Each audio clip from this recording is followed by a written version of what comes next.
Hello everyone, my name is Renze Kolster. I'm a researcher at the University of Twente and I work for CHEPS, the Center for Higher Education Policy Studies. And over the past years, we've been working together with the FAPESP project on university metrics. And as part of this cooperation, I was asked to give an introduction into U-Multirank. Of course, I gladly do so. So I'll be taking you through U-Multirank and particularly focusing it also on what we've been doing with the state universities in São Paulo.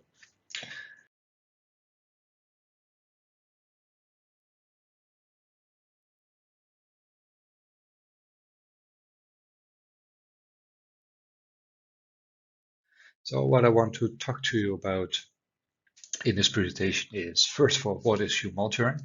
And then I will show you some of the results for the São Paulo state universities. And then I will discuss the implications of these results for strategic decision making. So first of all, the concept and principles of U-Multirank. It's different from the other rankings, as I will show in a moment. First of all, it's multi-dimensional. So we use different dimensions to measure the performance or the characteristics of a university. It's also user-driven. So users can indicate what they think is important, and that shows up in the ranking. So it's multidimensional. We have different dimensions, for example, teaching and learning, research, knowledge transfer, international orientation, and regional engagement. So we have collected indicators on these dimensions to get an impression on the university performance, and I'll show those indicators later on as well. We don't use composite scores, so collective scores. We rather use scores of individual higher education institutions on indicators and rank them in 5 performance groups, from very good A to weak E. As I said, it's user-driven, so users decide about the relevance of each of the different performance indicators, and that allows them to design their own unique ranking. So the objective of U-Multirank is to get an impression of the multiplicity of the missions of a university and to give the university a chance to highlight what they see as their strength. So unlike the other rankings, which collectively say this is what a good university is to be, U-Multirank has a different approach focusing on these other dimensions.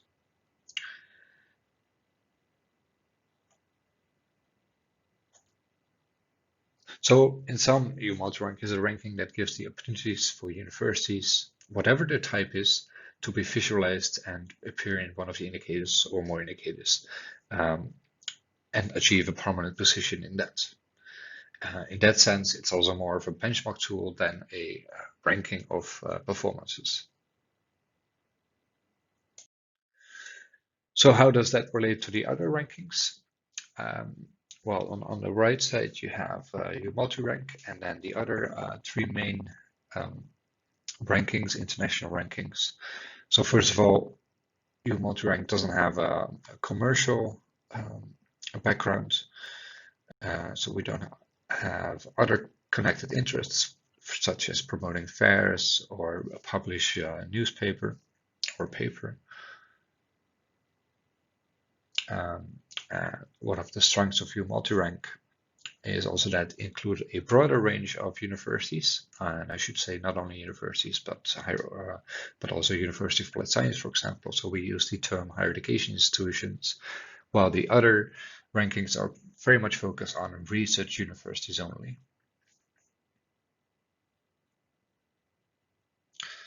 And because U-Multirank is not only focused on these research universities, we also included indicators that are of more relevance for these non-research oriented institutions like art output, regional engagement, etc.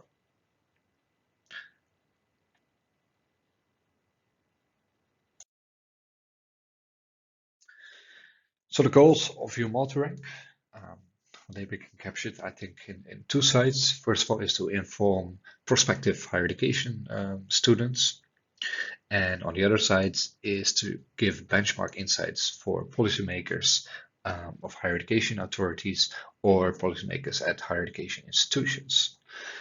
So what you can get out of U-Multirank is a profile which you can compare nationally and internationally. And that I will show you in this presentation. So with this profile, you can identify possible partners to cooperate with, but you can also benchmark your performance. And this, of course, can be a guide into strategic decision making. So, brief history of U-Multirank.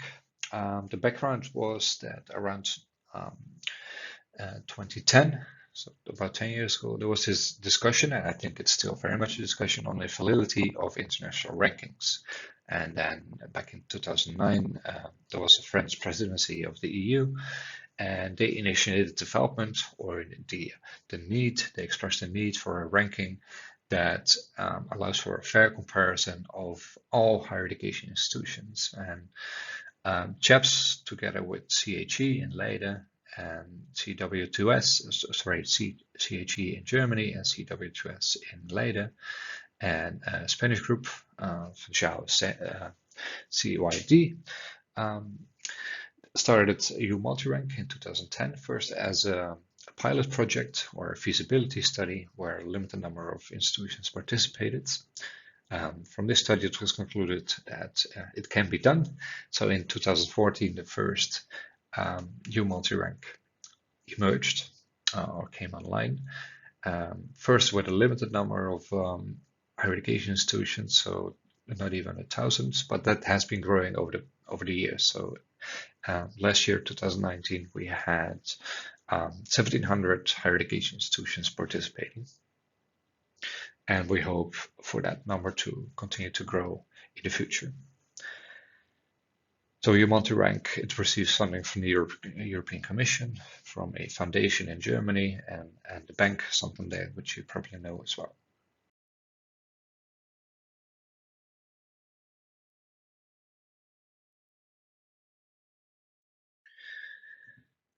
So, as I said, like all the other rankings in the world, U-Multirank is also based on indicators. And U-Multirank has about 35 indicators that are linked to different categories. There are indicators on ranking, so ranking indicators are mapping indicators and descriptive indicators. The rankings are indicators on performance of universities. The mapping are indicators on the characteristics of a university, for example, the size and the orientation. The descriptive indicators are more experimental indicators to see if they can give some valuable insights into activities that are previously unmeasured. Now we have institutional and subject-based rankings and indicators, and I'll show you that in the next few slides. There is a student survey which is connected to the subject-based ranking. So this is the largest student survey in the world, where the students are asked to report on a number of aspects of their institution and the program that they're following, for example, in terms of satisfaction. And then, of course, for the institutional, particularly for the institutional aspects, those indicators are self-reported. So institutions are asked to fill out 22 questions on a variety of indicators. Now we are working on trying to see if we can pre-fill some of these indicators with existing data. We do this already for the Netherlands and a couple of other countries, and we want to do this also for Brazil using UNESP and CHEPS data.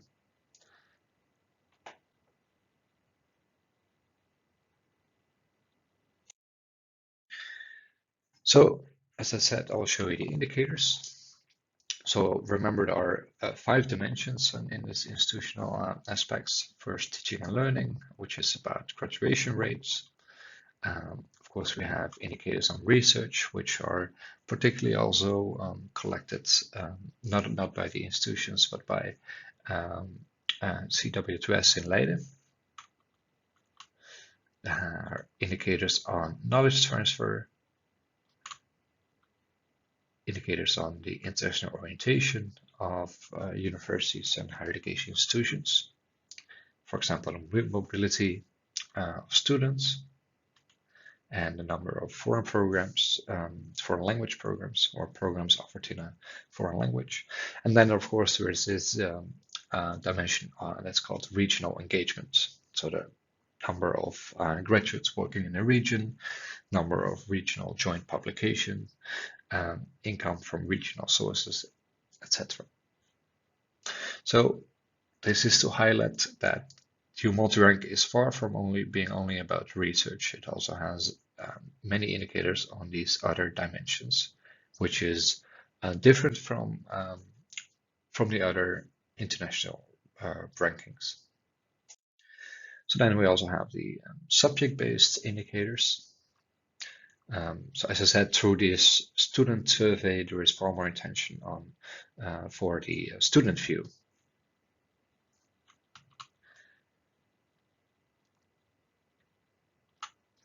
So there is some overlap with the institutional indicators, but these are focused on program level. So you can, based on this, you can, for example, see how well a economics program is doing, or a sociology program, based on research aspects, but also international orientation of these programs.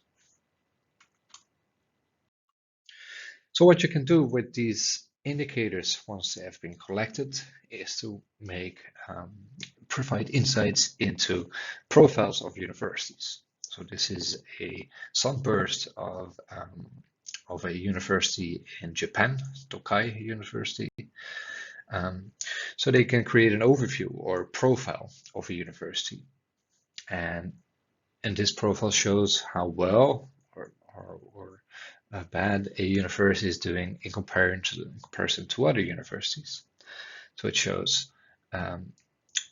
how it does on the indicators that I've just shown in a hopefully visually attractive way. And this we can also do for the Brazilian universities. For example, here there is University of São Paulo. I've compared 2018 to 2019, or the data from 2019, and I got this from the website, so that's why it says 2020. Must say that in 2018, the University of São Paulo didn't supply data, so the indicators here are filled by ourselves, right? For some of the indicators, we collect the data ourselves. Now for 2019, University of São Paulo supplied some data, but not on all the indicators, so that's why it's not a full profile yet. So what does it say? First of all, it says that the University of São Paulo is doing very well in attracting external research income. Those are those purple lines on the right. It's doing very well on a high number of research publications by size, number of postdoc positions. Outstanding are the number of spin-offs, and there is a high degree of student mobility. So these are the aspects that stand out for University of São Paulo. We also have the data for UNESP. And UNESP supplied data beyond the data that we collect ourselves as for U-Multirank. Yeah, they already did so in 2018, so their profile is richer. So what we see is that many bachelor and master students, they graduate on time. Also, UNESP is doing very well on research publication by size, number of postdoc positions. It stands out with respect to industry co-patents and student internships in the region.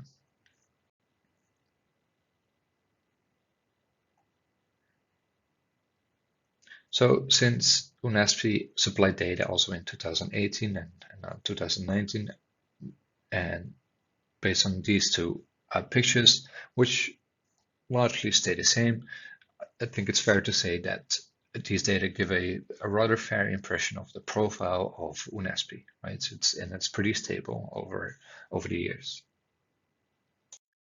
We also have, we can do the same for Unicampi. Also here again, not all indicators have been filled, but we do see that Unicamp is doing very well in terms of bachelor and master graduation rates.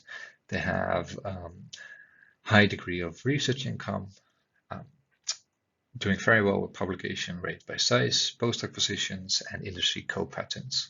So this is certainly showing part of its profile. Now we can also compare the 2019 results. So now we're already actively benchmarking, not internationally, but nationally or regionally, even if you consider São Paulo a region.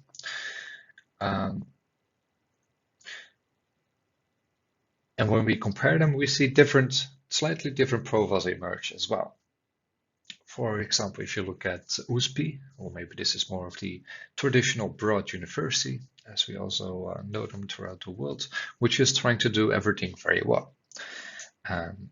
And what it comparatively stands out is the international orientation, where it scores slightly better than the other two state universities.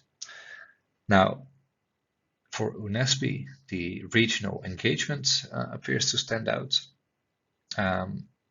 And also that is doing very well in teaching and research.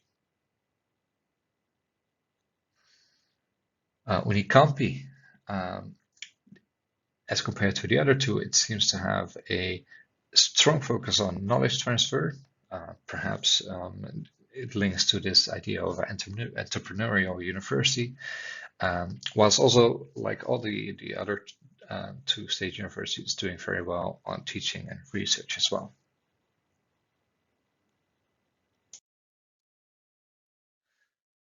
So what does it mean? What are the implications? Well, as we argue in a recent book chapter as part of the metrics project, for PESP project as well, we say that before you decide where you want to be as a university, you need to know where you are. So for strategic decision making, information is important.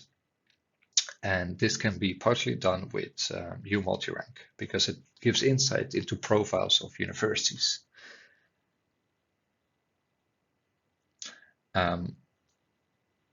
And based on that, universities and their policymakers, they can decide whether they want to be more international, if they want to excel in teaching and learning and or in research, or do all of it, or, and that's what we make very clear with U-Multirank, you don't have to be good in all these aspects. If you argue that the teaching side is far more important than the research side, it's fine not to be scoring very high on the research side of U-Multirank. Similarly, if you want to be regionally engaged as a university, the indicators on international aspects are less relevant. So becoming the highest scoring university in all these aspects is not the goal that you want to achieve. That's one of the main aspects of U-Multirank, right? Because universities have different dimensions. University performance has different dimensions, and we cannot expect the universities to do well on all of them, and it's also not needed, right? Because arguably, for most universities, the teaching side has far more societal relevance than the research side. So U-Multirank can be used as a tool to get insight into where you are and where you want to be. Well, there's part of the aspects. Another part is the benchmarking. So you can, through U-Multirank, you can know where you are and also decide where you want to be, but you can also learn from universities that are similar and to see what they're doing to be where they are, or team up and see if you can both get there. So with U-Multirank and these profiles I just show you, you can see if you can find similar universities. So for universities to learn from each other and to cooperate. As I showed with the Unicamp, their knowledge transfer is particularly strong. So this could indicate that it's on a trajectory, or maybe it even already is. I think it is. An entrepreneurial university, which has a strong focus on innovation. And if that's the profile they had in mind, you can see if you can compare it to other universities with a similar profile. For example, University of Aveiro in Portugal, or my university, University of Twente, which is also prides itself as being an entrepreneurial university, highly engaged in innovation and very much focused on a region. So based on that, you can see how the universities compare, what they're doing, and what can be learned from each other. If I take from the perspective from the University of Twente, what we can learn from both Aveiro and Unicampi are university graduation rates, which are particularly low in Twente and very high or much higher at Unicampi and Aveiro. So Twente could definitely learn from the other two universities.